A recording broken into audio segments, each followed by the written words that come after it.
ตัวนี้มันขูดขมเหลาแบบร่างเดิมอันนี้เล็กขมเหลาแบบร่างเดิมใช้ถ้วยขูดเอา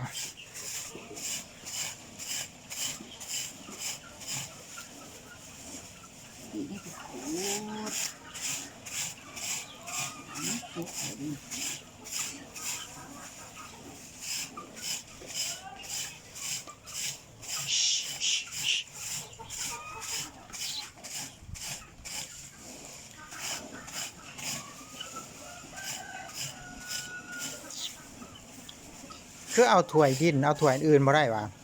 บ่แล้วเอาถ้วยเด็กได้ปะได้มันถึงมันก็หวานขวดนี้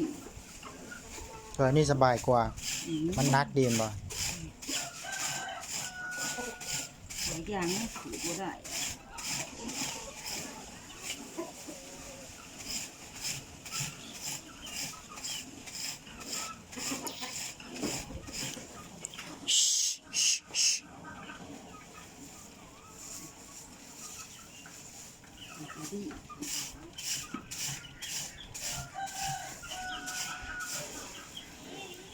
ตัวมันบอกออกมันรีบมันปะ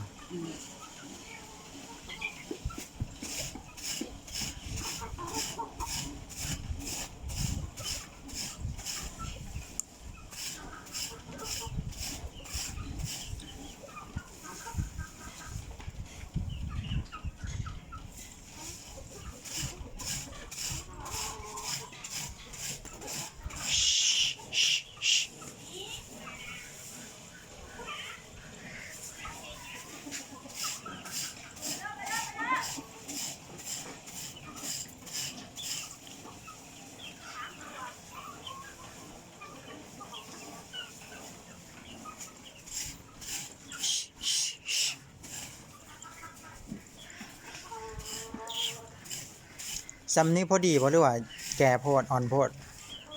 นี่มันตัวแกตัวอ่อนยินตัวมันแดงมันตัวแกโอ้เขาทุกหน้ามันเป็นแบบนี้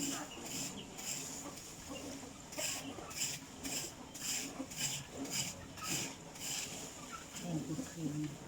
จะใส่ไปหาการกินไปก่อนก็ได้ถึงนี่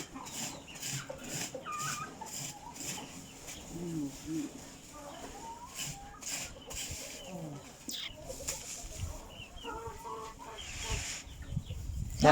วเราว่าหันแล้วเลยอ๋อไม้เดียวเนาะ